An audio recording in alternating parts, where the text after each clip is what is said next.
秦国上任的君主基本上都英明果断，还比后来的刘邦、朱元璋等人有更好的出身条件。然而，秦国却历经6世的耕耘，长达163年的时间，在秦始皇嬴政接替后才完成霸业。要知道，刘邦坐上帝位用了7年，朱元璋用了16年，那秦国为何会花费如此长的时间呢？其实有很多原因。但是从秦国历史来看，在秦献公和秦孝公统治的时期，秦国尚且处于改革当中，但不少人认为孝公变法，秦国就成了数1数2的强国。实际上，这段时间秦国在6国当中的地位依旧比较弱，领土根本没发生大变化。再则，秦国在占领新的土地，在融合方面远远比发动军事攻占的时间更久。以公元前316年为例，秦国灭蜀拿下四川，直到公元前280年，秦国才开始在四川集结军队攻打楚国。要知道，当时的四川地区并不属于华夏文明，秦国没有办法，用了30多年的时间才将其收纳到自己的领土板块当中。后来，当秦国对度量衡、文字、货币等进行统一后，各个地区的文化渐渐融合，后世的人就不用再花费更多的时间在完成融合方面下功夫。在公元前278年，秦国攻占楚国后，他的实力已经大大超过了其他国家，这引起了其他国家的敌意。在此之前，秦国发动战争更像是同其他国家抢占领土，包括后来参与联合攻打楚齐魏时，都没有统一天下的野心。等秦国真正为了统一霸业而进攻其他国家的时候，是在最后的50年。纵观秦国的全局发展，秦国的敌人是拥有稳定根基的百年国家，想通过恐吓等手段根本无法吞并各诸侯国。就算这些百年国家较为弱势，他们也不会选择投降。比如魏、韩、赵，他们多次被秦军打到国都，而且每次发动战争都是对国力的一种损耗。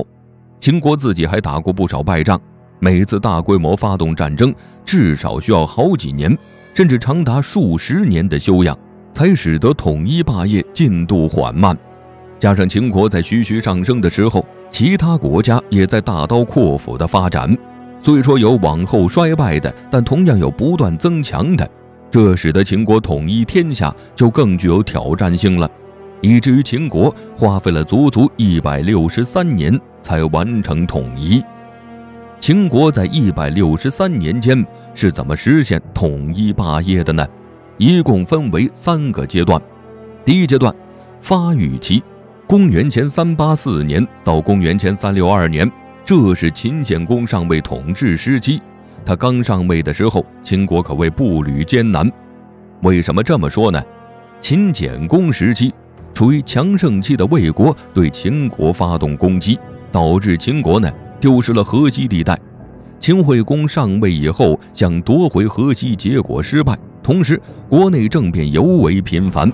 这个时候，秦国基本上是处于低谷期的。直到秦献公通过政变方式上台后，一切才有了好转。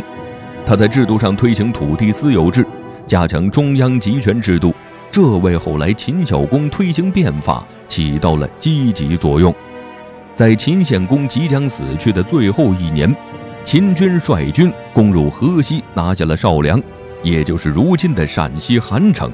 这算得上是秦国第一次拓展领土。此时各国当中依旧是魏国最为强势，其他国家低调发展。时间来到公元前362年到338年，秦孝公上位后，通过变法让秦国在生产方面进行了转变，领土方面也有所突破，有所扩张，但是并没有取得重大突破。秦孝公在位20余年里，秦军攻占固阳、暗门，对邵梁完成了占领，并且以此为中心，还扩张了周边的好几个城池。但是河西地区尚未被收复，这个时期仍然是魏国当老大。不过他遭到秦、赵、齐等国家的联合打压，魏国逐步走向了衰败当中。公元前337年，秦孝公去世，这个时候的秦国经历2代人的奋斗，长达50年的发展，秦国有了向上猛冲的基础条件。但是相比后来横扫天下，领土方面的扩张着实是少得可怜。从全局上来分析呢，这个时期的秦国还没有正式被其他国家放在眼里，自身国力有所上升，但是并没有展现出强大的实力，也就意味着此时的他没有统一天下的野心。第2阶段上升期，这个时期分别是秦惠文王、秦武王以及秦昭襄王统治时期，秦国开始迅速崛起，并进行领土上的扩张。公元前330年到327年，秦惠文王收复了河西，攻占了函谷关，包括黄河东岸的好几个据点。后来呢，逼得魏国不得不放弃上郡，也就是陕北延安和榆林。秦惠文王上位的第22年，秦国攻占蜀中，获得了更多的耕地以及人口，对秦国发展有重要意义。秦惠文王之后用汉中600里地诈骗楚国，顺利离间楚国和齐国的关系，而后同齐国联合攻打楚国，史称丹阳一战。楚国丧失8万精锐，秦国进而获得了可以通向南下江汉以及东入中原的5关通道。在第2年的蓝田之战中，秦国再次击败楚国军队，让楚国国力严重下降，不敢对秦国出兵。公元前293年，秦昭襄王在位期间，让白起攻破了韩魏以及伊阙，歼灭了他们高达24万的联军，先后占领洛阳盆地、南阳盆地以及魏国之关，韩魏实力遭到严重削弱。自此，秦国正式崛起，成为强国。秦国慢慢发展成为强国，那么在此期间，其他国家在做些什么呢？赵国正大力推行胡服骑射，他灭掉了中山国，将河北收入囊中，而后击败游牧民族，拿下河套平原，他的国力也迅速大增。燕国这边也将领土扩张到了辽东，楚国被秦国打压，但是在东线灭掉越国，占据了江西、江淮、江南等地。言而总之，这段时期秦赵燕齐楚的国力都有增强，秦国并没有能够成为他们当中最强势的国家，也没有想要吞并其他国家的势头。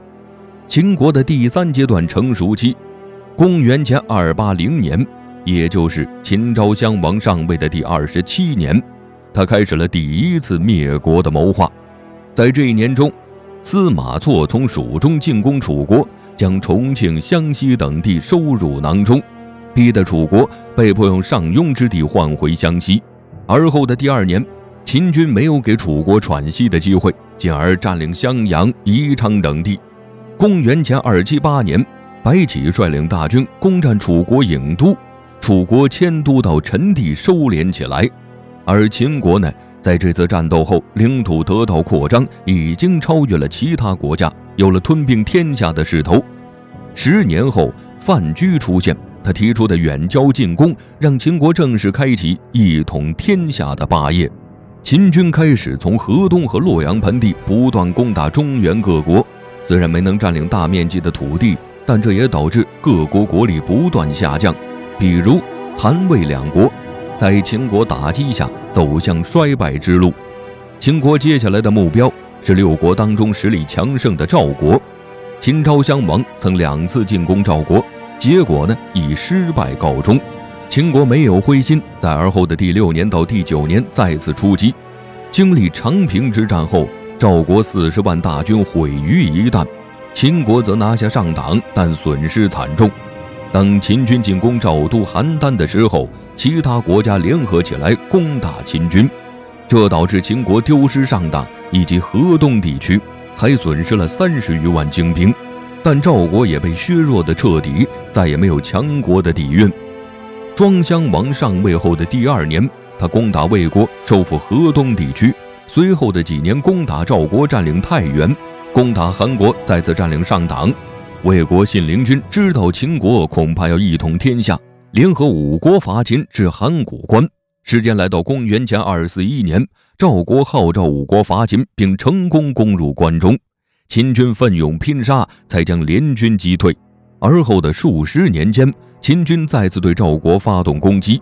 于232年耗尽赵国最后的力量，嬴政上位的第17年，他灭掉韩国，占领郑州地区。第19年攻破邯郸，赵国自此算是亡国。第21年攻占燕国首都，将其残余势力逼退到辽东一带。